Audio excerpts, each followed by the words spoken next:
నమస్తే TBR news కు స్వాగతం. ముందుగా బులెటిన్ లో హెడ్లైన్స్ చూద్దాం.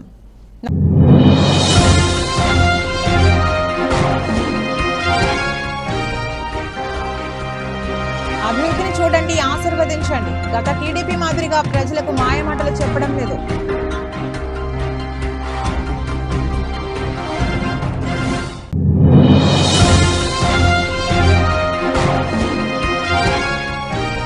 రాజ్యాంగ నిర్మాత డాక్టర్ బిఆర్ అంబేద్కర్ 133వ జయంతి సందర్భంగా ప్రజాశాంతి పార్టీ అధ్యక్షుడు కేఏ పాల్ ఘన నివాళులు.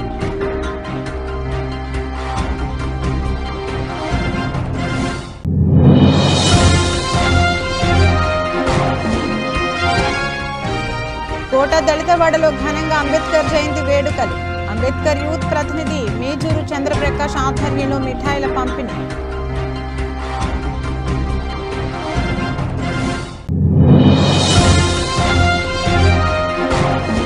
కోట అగ్నిమాపక సేవల శాఖ ఆధ్వర్యంలో అగ్నిమాపక వారోత్సవాలు. అగ్ని ప్రమాదాల నివారణపై ప్రతి ఒక్కరికి తప్పనిసరిగా అవగాహన ఉండాలన్న Kota station fire officer Harish. Rajahmundry నగరంలో ఎంపీగా నేను చేసిన అభివృద్ధి చూసి రానున్న ఎన్నికల్లో సిటీ ఎమ్మెల్యేగా ఆశీర్వదించమని Rajahmundry MP city YCP MLA అభ్యర్థి మార్గాన్ని భరత్రామ్ కోరారు. సోమవారం నగరంలోని 38వ వార్డు సీతంపేట కృష్ణానగర్ ఆంజనేయ స్వామి గుడి వద్ద నుంచి ఎంపీ భరత్ పర్యటించారు. ఆ వార్డులో వీధి వీధికి ఇంటింటికి వెళ్లి ప్రజలతో గడిచిన ఈ 5 ఏళ్లలో 2.5 సంవత్సరాలు కరోనా కాగా మిగిలిన 2.5 సంవత్సరాలలో చేసిన అభివృద్ధి పనులను వివరించారు. టీడీపీ నేతల ఎన్నికల సమయంలో ప్రజల వద్దకు వచ్చి మాయమాటలతో నమ్మించి గెలిచిన తర్వాత కనబడకపోవడం నాకు చేత కాదన్నారు. ఎంపీగా గెలిచిన రాజమండ్రి నగరాభివృద్ధిపై ప్రత్యేక దృష్టి సారించి అత్యద్భుతంగా తీర్చిదిద్దానని చెప్పారు. ఈ కార్యక్రమంలో ఎంపీ వెంట నగర వైసీపీ అధ్యక్షుడు అడపా శ్రీహరి, నగర మహిళా విభాగం అధ్యక్షురాలు మార్తి లక్ష్మి, పాలిక శ్రీనివాస్, అరిగెల బాబు, నక్కా శ్రీనగేష్, వార్డులోని పార్టీ ప్రముఖులు, వార్డు పెద్దలు, యువత, అధిక సంఖ్యలో మహిళలు, పార్టీ కార్యకర్తలు పెద్ద ఎత్తున పాల్గొన్నారు. ప్రతి అంశాల గురించి కూడా చర్చిస్తా ఉన్నాము. ఇవాళ గడిచిన 5 సంవత్సరాల్లో జగనన్న పరిపాలన చేసిన తర్వాత ఏ రకంగా మార్పులు చెందాయి, ప్రజల్లో జీవన ప్రమాణాలు ఎన్ని పెరిగినాయి అనేది కూడా ఇవాళ క్లియర్ గా అందరికీ కూడా ఎక్స్ప్లెయిన్ చేస్తా ఉన్నాము. ప్రజలందరూ కూడా మాకు ఎన్నడూ కూడా ఈ రకమైన సంక్షేమం రాలేదు అని వారే చెప్తా ఉన్నారు. మరి ఇక్కడే చూస్తే ఎప్పుడు జరగనంత విధంగా సీసీ రోడ్లు కానీ డ్రైన్ వ్యవస్థ కానీ మొత్తం పూర్తిగా ప్రక్షాళన చేస్తా ఉన్నాము. మరి గడిచిన ఇన్ని సంవత్సరాల్లో ఎప్పుడు ఇంత అభివృద్ధి చెందల. గడిచిన పుష్కరాల్లో కూడా కొన్ని వేల కోట్లు తీసుకొచ్చినా కూడా ఈ అభివృద్ధి చెందల. మరి ఇవాళ జగనన్న ప్రభుత్వంలో గడిచిన 2 సంవత్సరాల్లో ఇంత శరవేగంగా డెవలప్మెంట్ అనేది చూపించడం జరిగింది. ప్రజలందరినీ కూడా అభివృద్ధికి పట్టం కట్టమని ఇవాళ వారిని అందరినీ కూడా విజ్ఞప్తి చేస్తా ఉన్నాం. మరి అభివృద్ధి జరగాలి అని అంటే ఖచ్చితంగా ఇవాళ రాజమహేంద్రవరంలో వైఎస్ఆర్ కాంగ్రెస్ పార్టీ ఫ్యాన్ గుర్తుకు ఓటు వేస్తేనే అభివృద్ధి జరుగుతుందని కూడా ఈ సందర్భంగా తెలియపరుస్తున్నారు. తెలుగుదేశం పార్టీ రాజ్యాంగ నిర్మాత డాక్టర్ బిఆర్ అంబేద్కర్ 133వ జయంతి సందర్భంగా ప్రజాశాంతి పార్టీ అధ్యక్షుడు కేఏ పాల్ ఘన నివాళులు. గోకవరం బస్టాండ్ వద్ద డాక్టర్ బిఆర్ అంబేద్కర్ విగ్రహానికి నివాళులు అర్పించిన K A Paul comments. Doctor B R Ambedkar బ్రతికి ఉండగా కుల కుటుంబ పార్టీలు ఆయన్ని ఓడించాయి. డాక్టర్ బిఆర్ అంబేద్కర్ చనిపోయిన తర్వాత కూడా ఆయన్ను మోసం చేస్తున్నారు. మే 13న జరగనున్న ఎన్నికలు దేశ చరిత్రలో అత్యంత కీలకం. మోడీకి బానిసలుగా చంద్రబాబు, జగన్లు మారిపోయారు.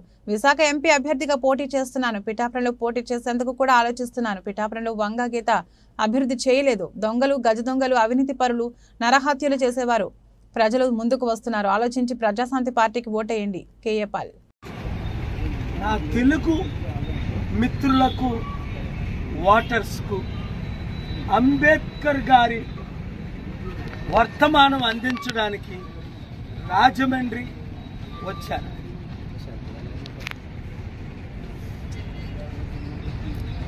రాబోయే ఎలక్షన్ మే 13న దేశ చరిత్రలో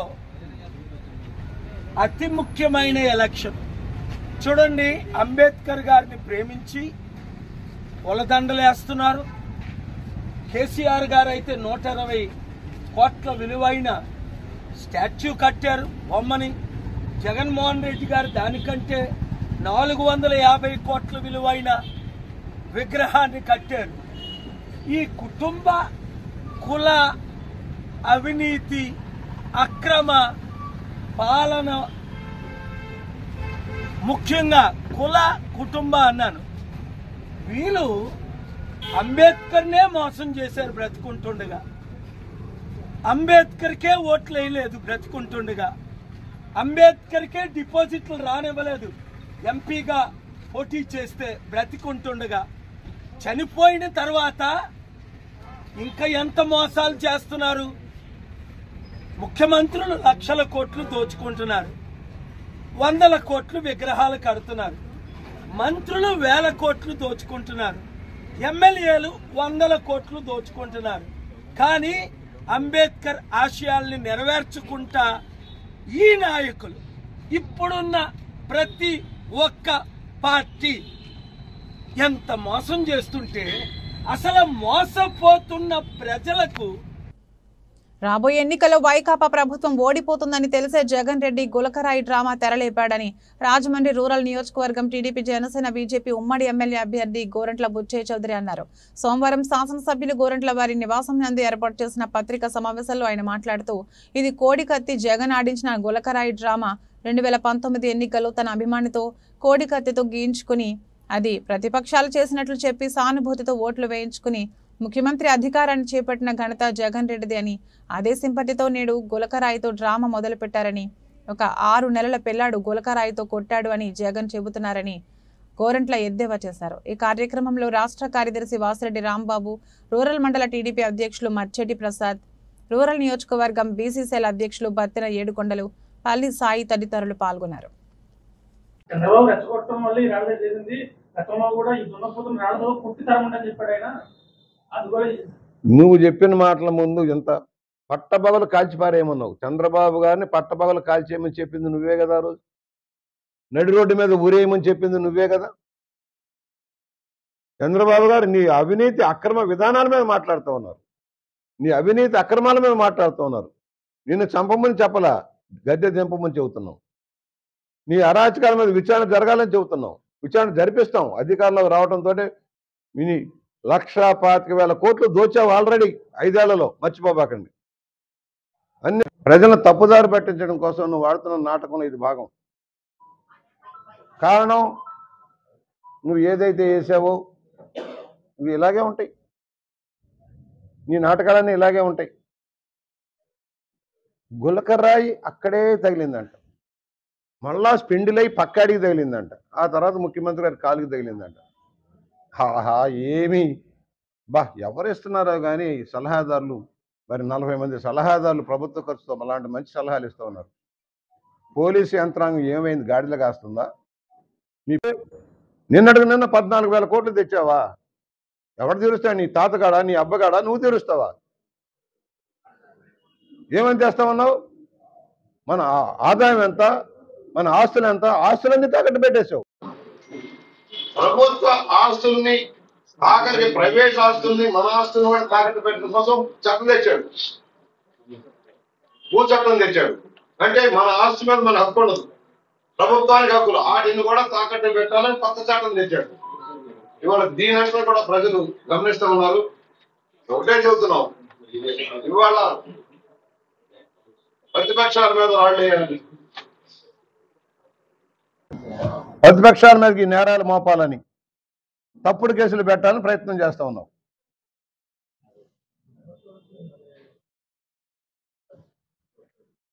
ఏమని నీకు ఓట్లు వేయాలి? కంపెనీలన్నీ పారిపోయినందుక, పరిశ్రమలన్నీ పారిపోయినందుక, ప్రజలని అప్పుల్లోకి నెట్టినందుక, ధరలు పెంచినందుక, ఉద్యోగంలో దగా చేసినందుక, నువ్వు ఇచ్చిన హామీలన్నీ నీటి మూటలాగా మిగిలిపోయినందుక, ఎందుకు నీకు ఓట్లు వేయాలి?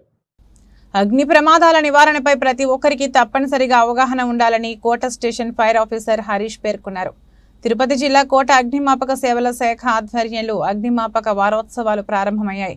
ఈ సందర్భంగా కోట ఆర్టీసీ బస్టాండ్లో నిర్వహించిన అవగాహన సదస్సులో కరపత్రాలను పంపిణీ చేసి వంట గ్యాస్ వినియోగం, జాగ్రత్తలు, ప్రమాదాల నివారణపై అవగాహన కల్పించారు.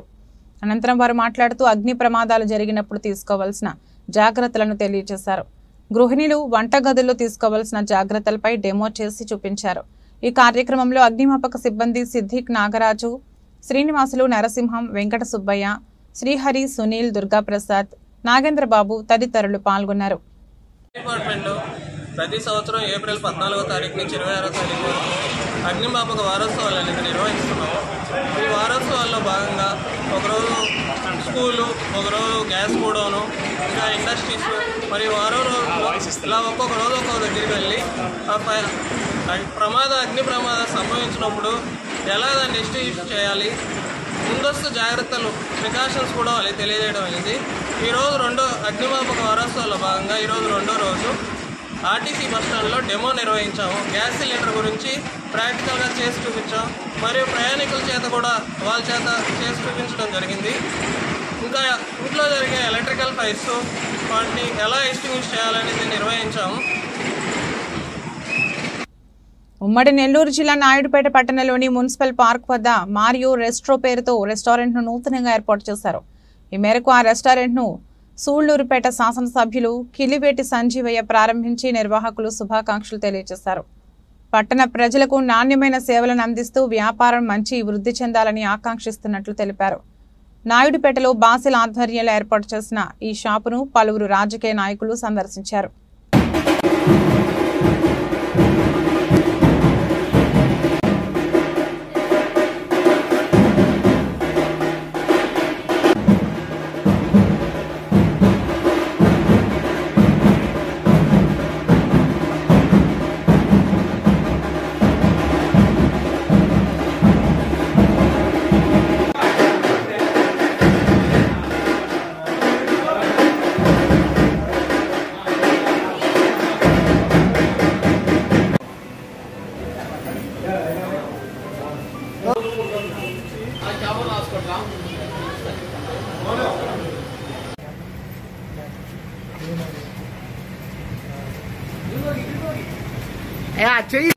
ఎంఆర్పీఎస్ వ్యవస్థాపక అధ్యక్షులు మందకృష్ణ మాదిగ పిలుపు మేరకు టీడీపీ, జనసేన, బీజేపీ కూటమి అభ్యర్థులను గెలిపించుకోవడమే తమ లక్ష్యమని ఎంఆర్పీఎస్ రాష్ట్ర నాయకులు వైరాల అప్పారావు అన్నారు. త్వరలో జరగనున్న ఎన్నికల్లో రాజమహేంద్రవరం సిటీ నియోజకవర్గ అసెంబ్లీ అభ్యర్థి ఆదిరెడ్డి శ్రీనివాస్ అసెంబ్లీకి మార్గాని భరతరామును ఇంటికి పంపిస్తామన్నారు. గణేష్ చౌక్లోని ది రాజమండ్రి ప్రెస్ క్లబ్లో సోమవారం ఏర్పాటు చేసిన మీడియా సమావేశంలో ఆయన మాట్లాడారు. ఎన్డీఏ కూటమికి తమ నాయకుడు మందకృష్ణ మాదిగ మద్దతు ఇచ్చిన నేపథ్యంలో రాజమండ్రి సిటీ ఎమ్మెల్యేగా కూటమి అభ్యర్థిగా పోటీ చేస్తున్న ఆదిరెడ్డి శ్రీనివాస్, పార్లమెంట్ అభ్యర్థిగా పోటీలో ఉన్న దగ్గుబాటి పురంధేశ్వరి విజయం కోసం కృషి చేస్తామన్నారు. తమ నాయకుడు మందకృష్ణ మాదిగ ఇచ్చిన పిలుపు మేరకు రాజమండ్రి అసెంబ్లీ అభ్యర్థి ఆదిరెడ్డి శ్రీనివాస్, పార్లమెంట్ అభ్యర్థి దగ్గుబాటి పురంధేశ్వరుల గెలిపే ధ్యేయంగా పనిచేస్తామన్నారు. మీడియా సమావేశంలో ఎంఆర్పీఎస్ నాయకులు తోలేటి రాంప్రసాద్, డాన్ సూరి, వైరా రమేష్, రాచర్ల సుధాకర్, కొల్లి శ్రీను, పెద్దపూడి ఎల్లారావు, రాచర్ల వెంకట్రావు, ఖండేవిల్లి పండు, పైడిమళ్ల రాజేష్, నిండుకొండ అర్జున్, చిందాడ సురేష్, అర్థమూడి శ్రీను, కోరిమిల్లి రమేష్, తాతపూడి చిన్ని పాల్గొన్నారు. పాత్రికేయ మిత్రులకు ఎంఆర్పీఎస్ మందకృష్ణ మాదిగ గారి ఉద్యమం తరఫున అందరికీ వందనాలు తెలియపరుస్తున్నాం. మా ఆహ్వానాన్ని మన్నించి పిచ్చేసిన మీ అందరికీ కూడా ఉద్యమ నమస్కారాలు తెలియపరుస్తూ ఈరోజు మా పత్రికా సమావేశం ముఖ్య ఉద్దేశం ఏంటంటే మానసి మందకృష్ణ మాదిగ గారు ఎన్డీఏ కూటమికి మద్దతు తెలుపుతూ కూటమి అభ్యర్థులను ఎంపీ అభ్యర్థి దగ్గుబాటి పురంధేశ్వరి, ఆదిరెడ్డి వాసు గారిని గెలిపించాలనే ముఖ్య ఉద్దేశంతో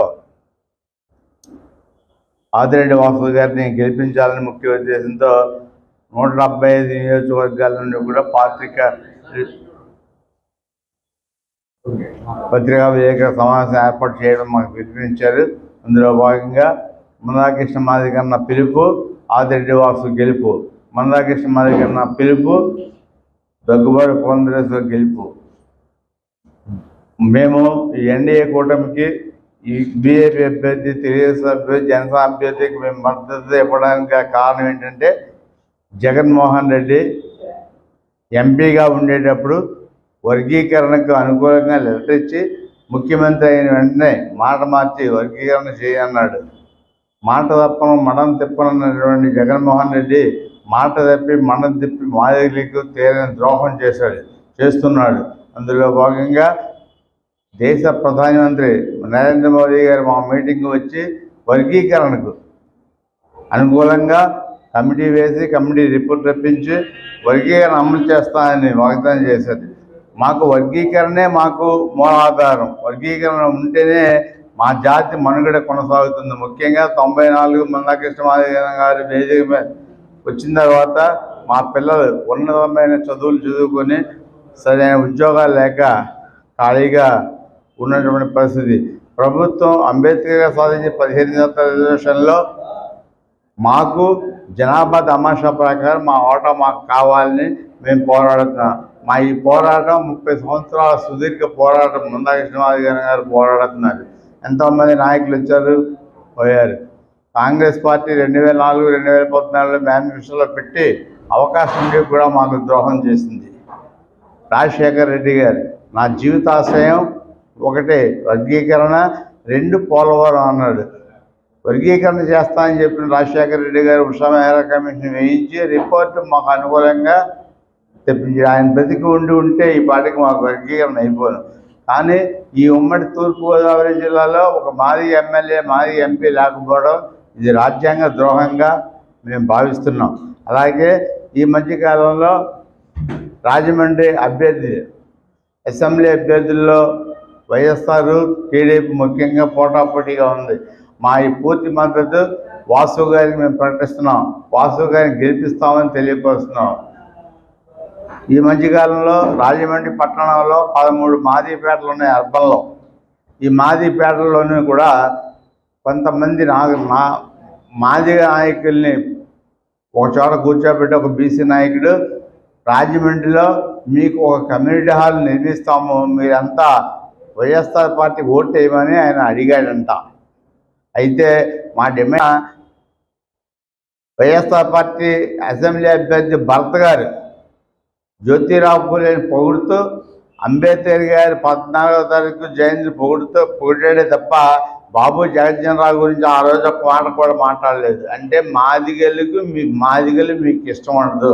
జగన్మోహన్ రెడ్డి మాదిగలకి ఎలా అయితే దోహం చేసి ఉన్నాడో అదే పందాలు మీరు వెళుతున్నారు. మేము ఇంకో విషయాన్ని భరత్ గారి విషయాన్ని ఖండిస్తున్నాం. భరత్ గారు అసెంబ్లీ అభ్యర్థిగా పోటీ చేయడం, వాసు గారు ఏమైతే పోటీ చేస్తున్నారు. గెలుపు ఓటములు సహజం, ఒకరు గెలవచ్చు ఒకరు పోవచ్చు. కానీ మన రాజమండ్రి పట్టణానికి ఏవి నాగేశ్వరరావు మొదలుకొని ఏసీవై రెడ్డి గారి తదితర పెద్దలు నియోజకవర్గాలు ఇక్కడ ఆదిరెడ్డి అప్పారావు గారి మీద, తండ్రి సమానమైన ఆదిరెడ్డి అప్పారావు మీద చెప్పు చూపించారు మీరు. ఇది ఏ సంస్కృతి, ఎలాంటి సంస్కృతి? ఎప్పుడైతే మీరు చెప్పు చూపిస్తే ఓట్లు పడతాయని మీరు అనుకున్నారో ఆకాశం మీద ఉమ్ము వేస్తే మన ముఖం మీద పడుతుందన్న భావంగా ఆ చెప్పు చూపించే దగ్గర మీ గ్రాఫ్ మొత్తం పడిపోయింది. ఇంకో విషయం, ఆదిరెడ్డి వాసు గారు ఏదో గంజాయి బ్యాచ్ వాళ్ళతో ఉన్నాడు, ఈడు అని సంబోధించారు.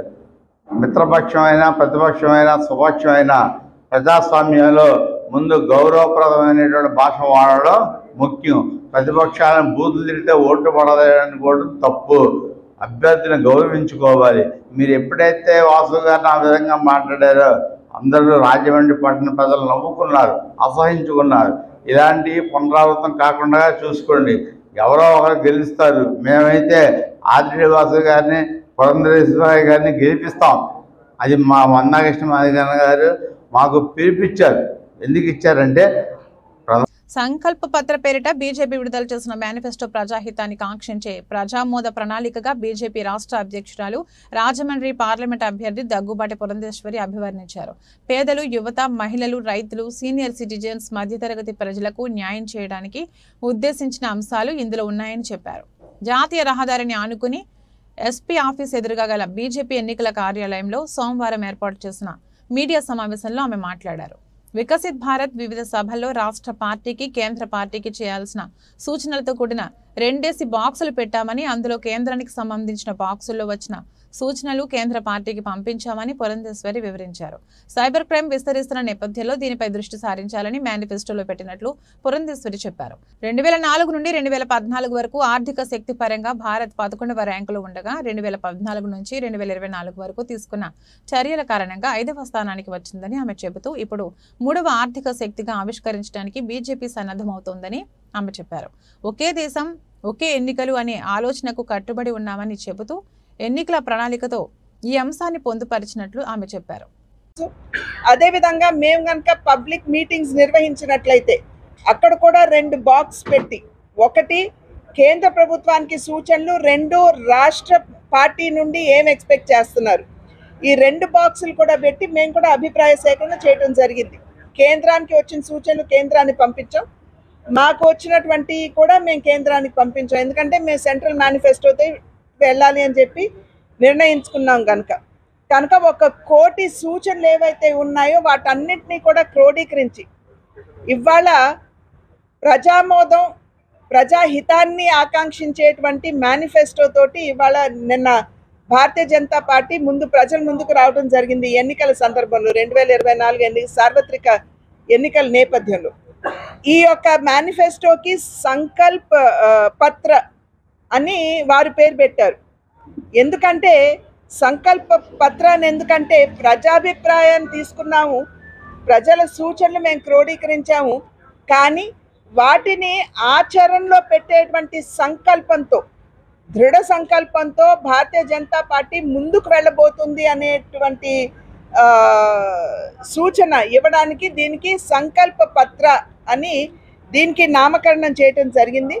గడిచిన 10 సంవత్సరాల కాలం ప్రజలందరూ కూడా చూశారు, ఏదైతే ప్రజలకి హితాన్ని చేకూర్చుతుందో అటువంటి కార్యక్రమాలన్నీ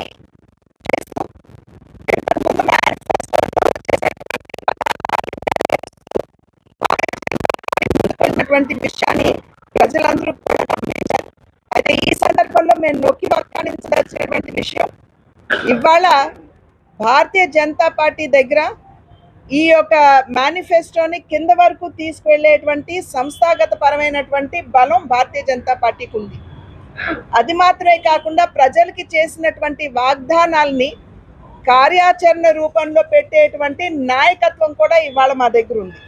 అటువంటి సమర్థత, అంటే సామర్థ్యం మరియు నిబద్ధత కలిగినటువంటి నాయకత్వం మా దగ్గర ఉన్నటువంటి సందర్భంలో వీటన్నింటినీ కూడా రాబోయేటువంటి ఈ 5 సంవత్సరాల కాలంలో మేము ప్రజలకి ఈ మేనిఫెస్టోలో చేసినటువంటి వాగ్దానాలని మేము నిజం చేస్తాము అని చెప్పి మీ మాధ్యమంగా ప్రజలందరికీ కూడా మేము తెలియజేస్తున్నాం.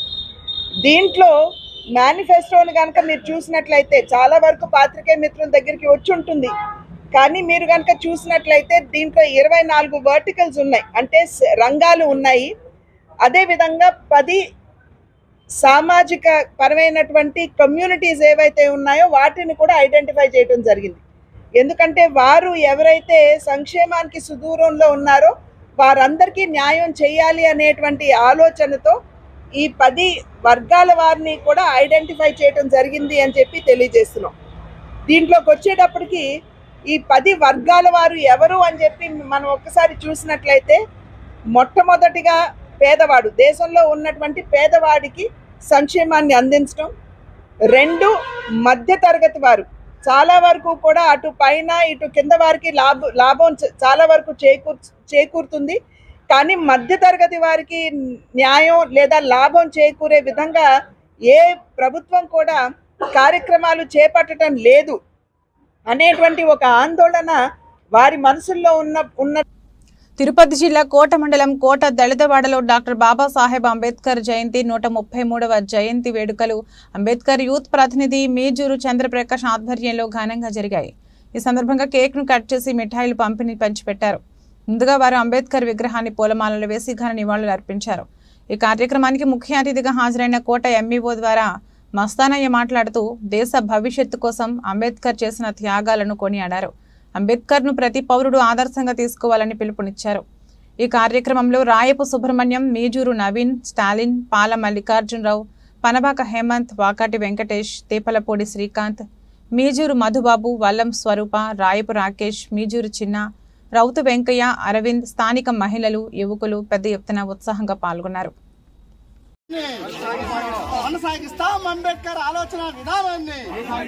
అమర్ రహే డాక్టర్ బాబాసాహెబ్ అంబేద్కర్. వద్దిల్లాలి మాలా మాదిగ ఎరుకల యానాద కమ్మరి కుమ్మరి మంగళ చాకలి గౌడ గొల్ల వడ్డెర వడ్రంగ జంగం జాలాల సాలి కంసల క్రైస్తవ ముస్లిం బహుజన ఐక్యత.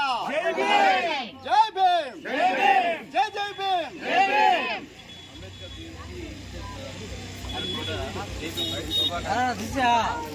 అందరికీ శుభాకాంక్షలు, అంబేద్కర్ శుభాకాంక్షలు. మన ఎస్సీ ఎస్టీ బీసీ తన ప్రాణాన్ని తన కుటుంబాన్ని అతన్ని కృషి చేసి మనకు హక్కులను కల్పించినటువంటి డాక్టర్ బిఆర్ అంబేద్కర్ ఏనాడు మనం మర్చిపోలేము. ఆయనకి ఎంత నివాళులు అర్పించినా సరే ఆయన రుణాన్ని మనం తీర్చుకున్నాం. ఎందుకంటే అతని లైఫ్ దేశం కోసము, ఎస్సీ ఎస్టీ ప్రజల కోసము ఆయన అంకితం చేశాడు. దానికోసం ఎన్నో అవమానాలు అనుభవించాడు.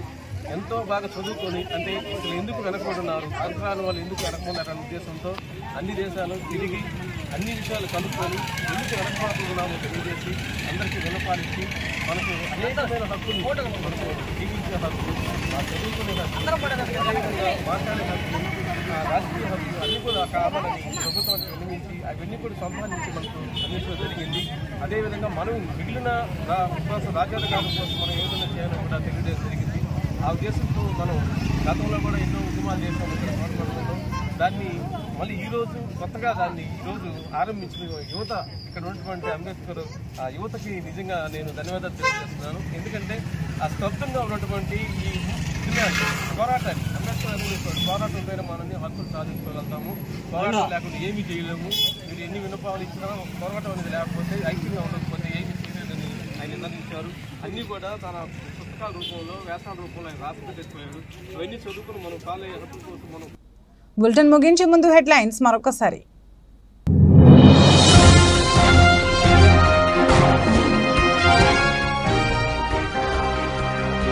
అభివృద్ధిని చూడండి, ఆశీర్వదించండి. గత టీడీపీ మాదిరిగా ప్రజలకు మాయమాటలు చెప్పడం లేదు.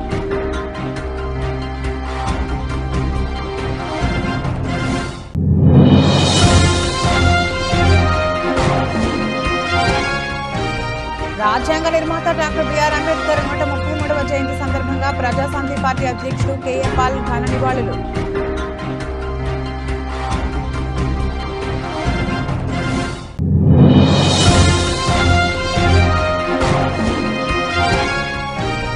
కోట దళితవాడలో ఘనంగా అంబేద్కర్ జయంతి వేడుకలు. అంబేద్కర్ యూత్ ప్రతినిధి మేజూరు చంద్రప్రకాష్ ఆధ్వర్యంలో మిఠాయిల పంపిణీ.